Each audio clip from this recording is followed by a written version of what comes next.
Hi, Kevin here from the Chamber of Commerce, as you can guess, and our guest today is Mr. Sam Somerville from Eatonia, who is one of the managing partners of Somerville Trucking. Hi, Sam. Hi, Kevin. How are you doing? Very well, thank you. And sorry to drag you here on a cold day, but appreciate you coming in. We had a few warm days, that's for sure, and now it's cooled off a bit, but that's Saskatchewan. Yeah, just wait 10 minutes, the weather will change. Exactly. Absolutely. I understand you're from Winnipeg. Who knows that better than you? I am used to the cold. That doesn't mean that I like it. That's right. Fair enough. And your trucking company, this started with your dad?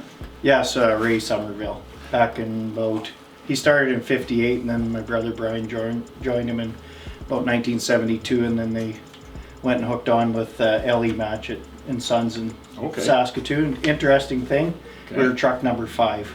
Nice. And that went on later on to become Westcam trucking. Cool. Yeah. So that's been going on for 62 years? Yeah, 63 around years. there, that's for sure, yeah. Wow. Long time. And you've been involved since you were a teenager? I started when I was 13, when that'd be 1973.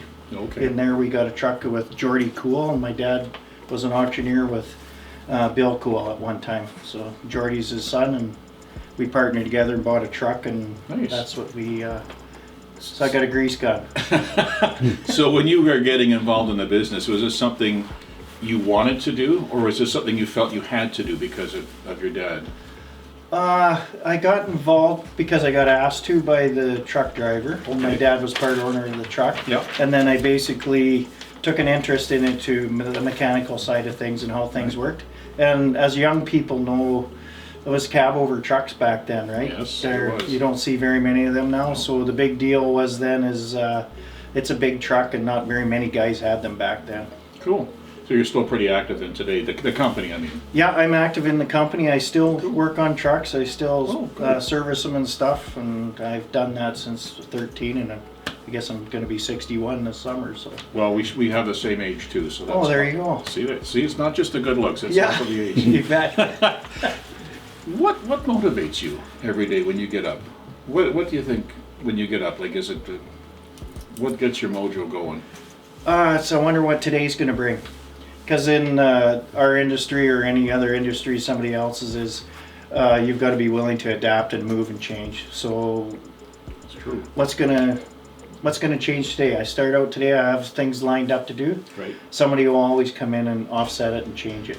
And to be able to fix something over the phone on the road for my drivers and stuff is what motivates me That's cool. to keep them rolling. And that helps them, you're right, to get going faster. You betcha. Time's money, and if they're not rolling, they're not making no money. The longer they sit, the more they cost. So. That is true. Right. Do you consider how long you've been with the company and what you do? Do you consider yourself a leader? Well, I don't look at myself that way, but I've been told I am a leader. But I guess lead by example. Fair enough. That's the best way. If you're a hard worker and put time in and show that you would do any job that anybody else would do, if you don't do the bottom jobs, you want to do all the top jobs, sometimes you won't get looked up to. That's very true. People have to know you're willing to step up and do what needs to be done. Yeah, I'll do any job that my mechanics do or any job that my truck drivers do. I don't mind doing any one of them. Cool. Right. Are you, I guess, maybe a silly question, but are you pleased with the success the company's had to date? Yes, I am very pleased with it the way it is. In our industry, there's ups and downs, downturns and up. And right now we're in a downturn because there's oil fields kind of wind down pretty good. So there's more trucks in the industry. So on the trucking side of it, there's more. We're in a valley now. We're down in the bottom now. It'll climb its way back out. Eventually. We've done 2 of them. Okay. So this is our 3rd one now. Right. So, but it will come up. It has to. Yeah, it will though, because it should. I hope I see it. That's what I want to do. No, fair enough. Yeah, and knowing what you do then, would you have done things differently? You know, when you first started, or have you changed things as you go, like you say? You have to be willing to adapt, but you know, I change things as I go, hey? Yeah, but it always changes. It's always a changing world, and you got to be able to adapt to what's going on. If you don't, you get left behind pretty quick. Exactly. You really do. I probably didn't answer that one very good. Well, that's okay. No, that's all right. Yeah. So I take it then you're enjoying the work you're doing and your, I won't say apprenticeship, but your entrepreneurship with the company. Yes, I do. I enjoy all the workers I got because I'll tell you now. There's people out there when on the technical side, I'm more mechanical side. I'm on agriculture. Went to heavy trucks. Okay. But the technical side now and computer side intrigues me. I wish I was 15 years, 20. I wish I was 35 years old, because the computers in trucking and highway industry, and the everything's got a module. Everything has to be done with a computer. Yep. All your steps go through a computer to Right. the modules, and it tells you where to go from there. There's all steps. Oh, it's crazy, the amount of electronics in a Exactly. vehicle. Did you take any courses to learn that, or is this kind of learn as you go? I was fortunate enough 4 years ago to get a technician that's really good at what he does. I just had to supply the equipment so that he could use it. Right. What he'd used at a Kenworth dealership, say, or a dealership, and I'm right now. I basically watch what he does, and I enjoy what he does. So I'll look over his shoulder and watch him, because what they can do on there will Right. blow your mind. So he's kind of like a mentor for you then, I guess. Yeah, 100%. That's Yeah, good. 35-year-old mentor. What's the best thing about being in business for yourself? I'm just going to say, I'm going to use that term, business for yourself. Yeah, people. I enjoy the people. I enjoy my workers. I enjoy the people that come in. Yeah, you have some days where the people aren't happy, but I enjoy trying to make them happy. That's good. Yeah. And you know this as well. You can't please everybody. No. But you there's- try, and I understand that too. And you'll be able to pick them people out later on in life, and you'll know them, and you know how to treat them. People are different than the other people. Not everybody's the same. Right. And how many staff do you have there? Oh boy, good question. What do we got? Do you want drivers and... Just a general. We should have 25 in total. That's good. And it must give you a good feeling then to know that, they're part of your success, and it's kind of reciprocal. They help you and you help them. Exactly. It is, it's not a take world. You have to give quite a bit too.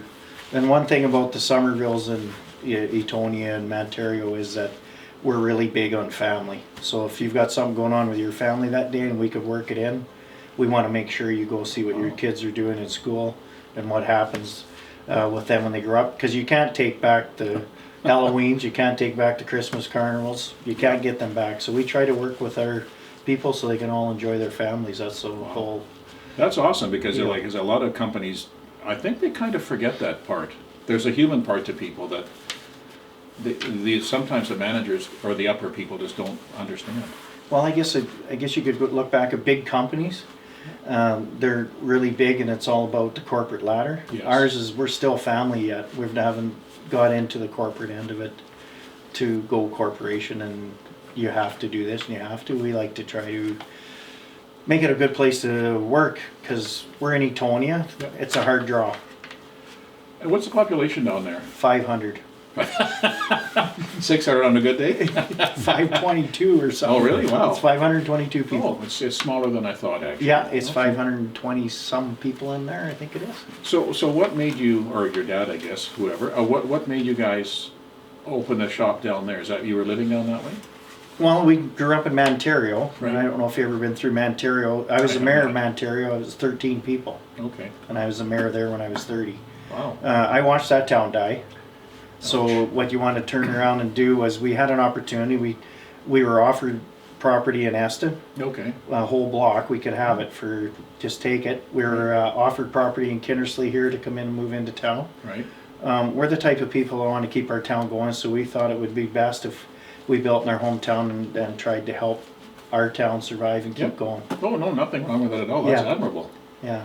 And at least the whole local economy is benefiting from everybody being there. Right. Well, I'd like to think it is, but I'm pretty sure it is. So. So we've talked about the best thing about being in business. What would you consider, and I don't like to use the term the worst, but what would be maybe the worst thing about being in business? I guess you'd have to go back to some people.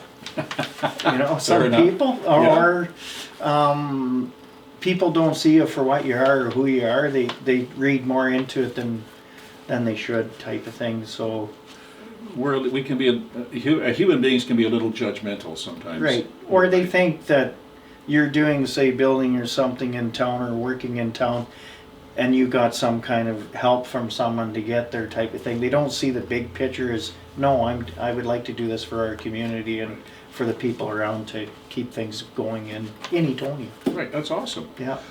So if you were to give any advice to young people about wanting to start a business, whether it's a family business or not, what would you say to them? Don't start when you're 55. If you have a dream, follow it early. Try early. You might not make it the first time, you might not make it the second time, but the third time is usually a charm that you can make it. But follow your dreams and live them.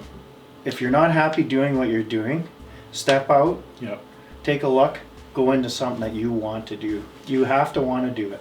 Absolutely, and I know I told my kids that exact statement when they were growing up. I said, don't do anything because I told you to. Do it because you want to do it. I said, you're never going to succeed if you do something I tell you to do. I 100% agree with that. And so far, they're successful in doing what they want to do, so I can't complain. Yeah. How would you assess your strengths and weaknesses? What would you say your strengths are? Again, people I understand, but yeah. Anything else in that category? Well, my strengths are that I am able to look at something and figure out and diagnose, right, and see it for what it is, okay, instead of reading too much into it.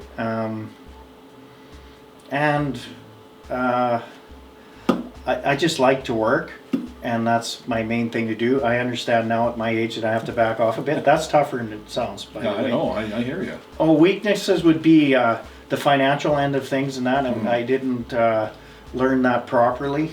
I still struggle with that, keeping on top, to keep it in the black and not in the red, and maybe overspend a little bit when I shouldn't, and to watch the margins a little better.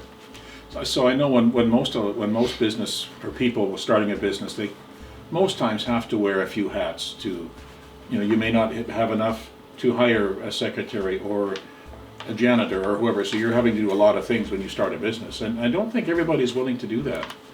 I'm not sure why.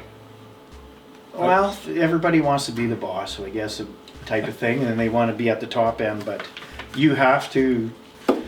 I started at the bottom with a grease gun in my hand, worked my way up. I still go down to the bottom and work with the people at the bottom and at the top. And I guess that's how you gain their respect, right?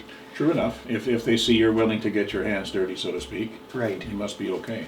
Yeah. And you've got a more vested interest in, for the most part anyway, but even still, you still want everybody to get along and to get the job done.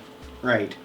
One thing about work too is that everybody has a problem when they come. The one guy will have one day, somebody will have one the other day, or a lady. Right. And if you're willing to listen to it for a little bit and then try to help them through that at that time, so it doesn't bring your whole team down that you're working with.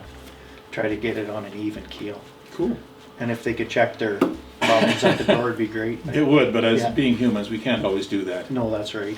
How's the future looking then for Somerville Trucking? Well, I haven't got any of the young people on our side coming in, but we're still there. I'm hoping it's looking good. I've got, I only had 5 trucks and I went to 9. We're at 18 rolling trucks now. I'd like to get to 25 and hold it there. I could go to 30, but then it takes more people. But I think the future looks good. That's good to know. Yeah. So you're looking for people now then? Right, I'm looking for young guys in school, coming out of school. Trucks go up and down the road every day. You're not getting it by train no more. Very true. We need mechanically inclined people, or people that want to learn the heavy truck industry or in trailer industries. It's like anything, you start in one area and you can find 3 or 4 or 5 different other ways you could specialize or increase your knowledge as well. Yeah, and you know what, for the young people now, the technical side with computers, and they're way quicker, smarter, faster. They're the type of people businesses need. Their generation, yes, is growing up with the cell phones and the iPads and whatever else. Whereas you and I didn't see my first color TV till I was 9 years old. Yeah. And that was 1969. Don't even laugh. Yeah. So we've come a long way in a short time, technologically speaking. Yeah. And some people, excuse me, and myself included, it can be a steeper learning curve for us to learn this stuff. Well, you and I always went for the pen and paper. Yes. They're going for their computers or something along a better line, which is quicker and faster. Right, and they're doing their notes into their phone. Exactly. Yeah, I'm still not used to that yet. No, I don't even know how to do that actually. Awesome, Sam. Not yet. No, that's okay, but you know what? We have something else to look forward to now. Yeah, you betcha. Any final words tonight, Sam, for everybody? Well, yeah, I would like to say something. I'm a Please. guy that went to school and I never graduated. And I've always wanted to say this to somebody, and I'd like Okay. to tell people that it's very important now that you get your grade 12 and you go into a post-secondary education, because I'm lucky enough, I got grade 10 and I quit because I thought I could go into the work field. And it's a lot tougher working from that and not getting your grade 12. I'm lucky I had a family-orientated business Yeah. where if I ever got out of my business, I can't physically walk in anywhere. The only thing that saved me was my mechanics degree in agriculture mechanics. I could go into that anytime because I do Okay. carry a degree in that. Right. I guess that, well, those days of going into a business and just without much of a, like you say, without much of a resume, those are long gone. They're totally gone. It's totally different. Yeah. Sam, it's been a pleasure tonight sitting here and chatting Yeah. with you. I really appreciate your driving in tonight to help us out with this program. Well, thank you very much, and thank you to the Chamber of Commerce for thinking of us out in Eatonia, and it's always admired Kinnersley and always will. And hopefully we'll get you some students out of this program. Well, that'd be great. Awesome. Thanks Yeah. again, Sam. Thank you very much. Good night. Good night.